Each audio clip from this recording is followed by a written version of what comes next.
मैं doctor Om Prakash Sharma, associate professor chemistry, MSJ government PG college Bharatpur,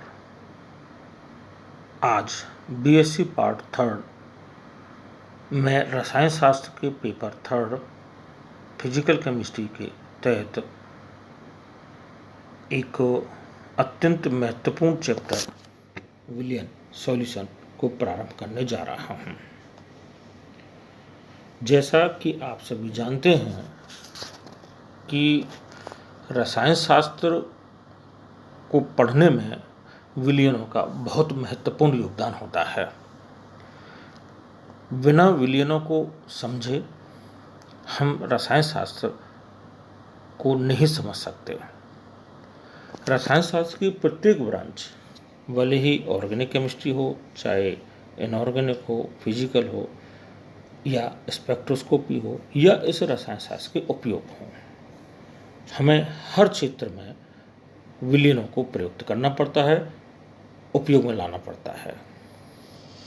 विलियन किस प्रकार से व्यवहार करते हैं, कैसे तैयार किए जाते हैं, उनके क्या गुण आदि होते हैं को हम इस चैप्टर में पढ़ेंगे, जिससे कि हम रसायन शास्त्र को और आसानी से समझ सकें।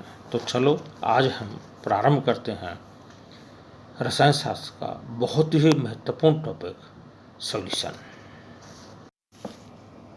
जब दो पदार्थों को मिलाते हैं तो दो पदार्थों के मिलाने पर एक मिश्रण प्राप्त होता है। वह मिश्रण समांगी हो सकता है अथवा विषमांगी हो सकता है।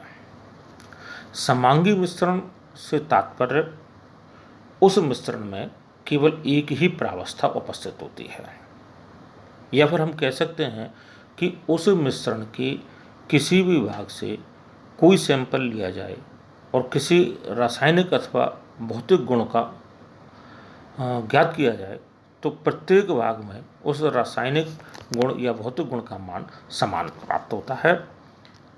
तो ऐसा मिश्रण समांगी मिश्रण कहलाता है। लेकिन विषमांगी मिश्रण में दो या दो से अधिक प्रावस्थाएं होती हैं, या हम कह सकते हैं कि जब एक भाग से सैंपल लेकर किसी भौतिक अथवा रासायनिक गुण को मापा जाता है और उसी के दूसरे भाग से सैंपल लेकर उसी भौतिक अथवा रासायनिक गुण को मापा जाता है, तो दोनों गुणों का मान अलग अलग प्राप्त होता है। अर्थात एक प्रावस्था में गुण अलग होगा तो दूसरी प्रावस्था में उस गुण का मान अलग होता है। ऐसा मिश्रण विषमांगी मिश्रण कहलाता है।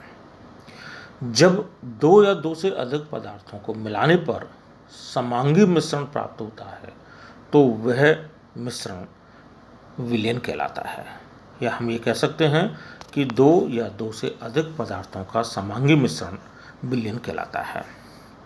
यदि इस समांगी मिश्रण को बनाने में दो घटक या दो पदार्थों का प्रयोग किया गया है तो वह द्विअंगी बाइनरी सॉल्यूशन या द्विअंगी विलयन कहलाता है। और जब तीन घटक पदार्थों को प्रयुक्त करके समांगी मिश्रण प्राप्त किया गया है तो उसे हम त्रिअंगी या टर्नरी सॉल्यूशन कहते हैं। इसी प्रकार चार के लिए क्वाटर्नरी, पेंटर्नरी आदि प्रकार से हम इन विलयनों को विभाजित कर सकते हैं। सामान्यतया द्विअंगी विलयन के घटक विलेय और विलायक होते हैं। यदि दोनों ही घटकों की प्रावस्था समान है, जैसे दोनों द्रव हैं या दोनों ठोस हैं या दोनों गैस हैं, तो वह घटक जो अधिक मात्रा में लिया जाता है या लिया गया है वह विलायक कहलाएगा, और जो कम मात्रा में लिया गया है वो विलेय कहलाएगा। लेकिन दोनों की अगर प्रावस्थाएं अलग अलग हैं, विलेय और विलायक की प्रावस्थाएं अलग अलग हैं, तो किसे विलेय कहें किसे विलायक कहें, ये विलयन की प्रकृति या विलयन के प्रकार पर निर्भर करता है। तो इसे समझने के साथ साथ हम विलयनों के प्रकार को भी समझते हुए चलते हैं। विलयन तीन प्रकार के होते हैं, गैसीय विलयन, द्रव विलयन और ठोस विलयन। पहले हम लेते हैं गैसीय विलयन को। जब समांगी मिश्रण की अवस्था गैस अवस्था होती है, यानी जो अंतिम समांगी मिश्रण यानी घटकों को मिलाने के बाद में जो हमें मिश्रण प्राप्त हुआ है, समांगी तो होगा ही क्योंकि विलयन है वो, तो वो मिश्रण यदि गैसीय अवस्था में है तो वो गैसीय विलयन कहलाते हैं। विभिन्न गैसें जब मिक्सअप होती हैं, मिलती हैं और या तो वो अवक्रिया नहीं करें और करती हैं तो उत्पाद भी गैसीय हो, तो गैसीय मिश्रण प्राप्त होता है। और हमेशा विभिन्न गैसों का मिश्रण समांगी मिश्रण ही होता है और वह गैसीय विलयन का निर्माण करता है।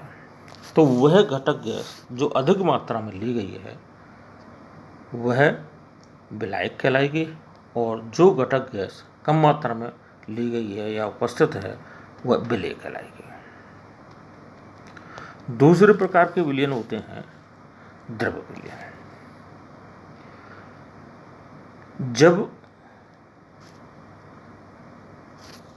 समांगी मिश्रण की प्रावस्था द्रव होती है तो वो विलयन द्रव विलयन कहलाते हैं।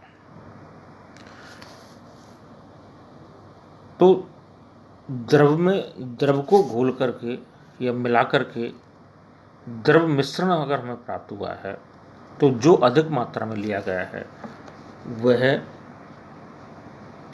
विलायक कहलाएगा और जो कम मात्रा में लिया गया है वह विलेय कहलाएगा।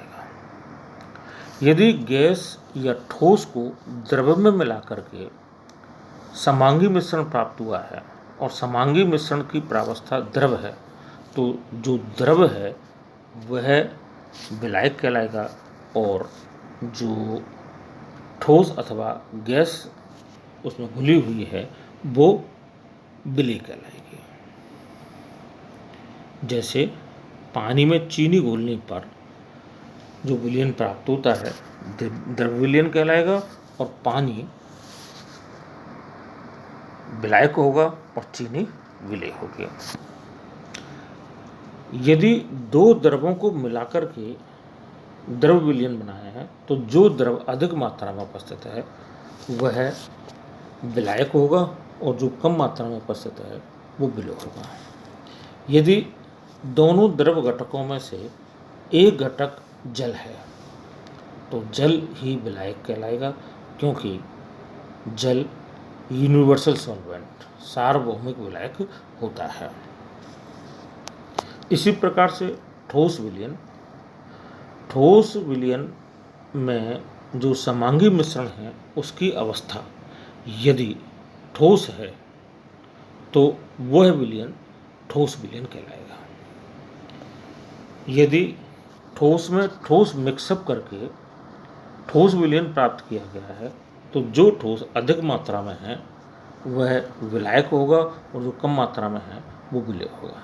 जैसे पीतल के निर्माण में हम क्या करते हैं, कॉपर में जिंक को मिलाते हैं। कॉपर अधिक मात्रा में होता है, जिंक कम मात्रा में होता है, कॉपर विलायक होगा और जिंक विलेय होगा। लेकिन इन ठोस विलयों में एक घटक द्रव अथवा गैस है तो वो द्रव अथवा गैस विलेय होगी और ठोस विलायक होगा। तो अब आपको भली भांति समझ में आ गया होगा कि भिन्न भिन्न परिस्थितियों में हम किस घटक को विलेय कहेंगे और किस घटक को विलायक कहते हैं। जब किसी विलायक में या विलायक की निश्चित मात्रा में किसी विलेय को हम घोलते हैं, मिलाते हैं तो वो घुल जाता है, यानी समांगी मिश्रण का निर्माण कर लेता है, तभी वो विलेय कहलाता है। और अगर हम मात्रा उस विलेय की मात्रा को बढ़ाते चले जाएं तो वो घुलता जाता है और ताप को यदि स्थिर रखें तो एक स्थिति ऐसी प्राप्त होती है कि जब उस विलेय का उस विलायक में घुलना बंद हो जाता है, अर्थात उससे अधिक मात्रा हम विलेय की डालेंगे तो वो दूसरी परावस्था का निर्माण करके विषमांगी मिश्रण का निर्माण कर लेता है। जब तक विलेय घुलता है, यानी विलेय की अंतिम मात्रा जब घुली है, उस स्थिति में उस विलयन को संतृप्त विलयन कहते हैं। अर्थात जब विलायक की निश्चित मात्रा में विलेय की अधिकतम मात्रा घुली होती है, अधिकतम मात्रा घुली होने पर प्राप्त विलयन संतृप्त विलयन कहलाता है। किसी भी विलयन की संतृप्तता ताप पर निर्भर करती है। जैसे हम पानी की एक निश्चित मात्रा ले लें और उसमें चीनी को या शुगर को घोलना प्रारंभ करें, तो कुछ देर तक चीनी घुलती है, उसके बाद में उसका घुलना बंद हो जाता है।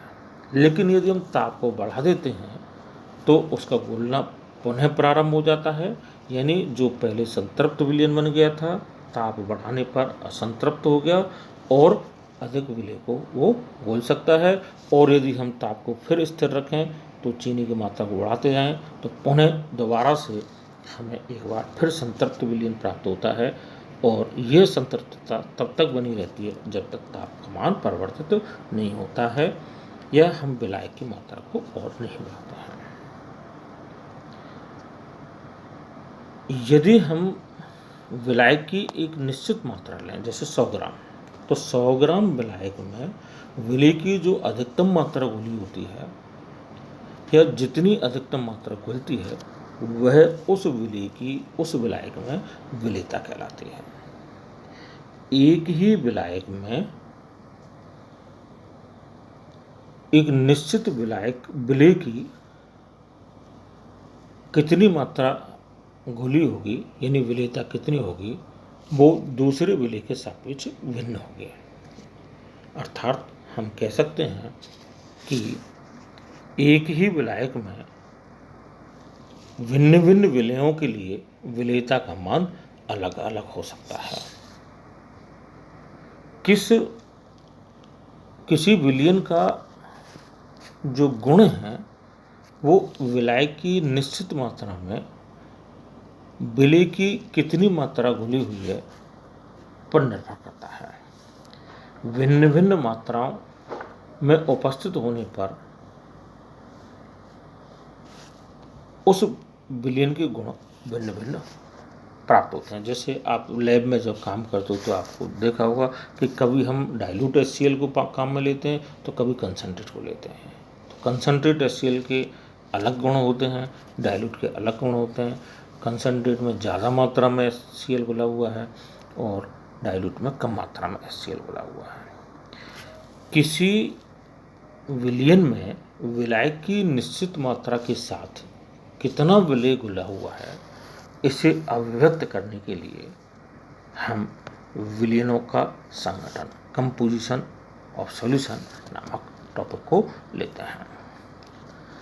किसी भी विलयन की जो मात्रात्मक गुण है और गुणात्मक गुण है, क्वालिटेटिव और क्वांटिटेटिव प्रॉपर्टी है, उनको अभिव्यक्त करने के लिए विलयनों का संगठन हमें मालूम होना चाहिए।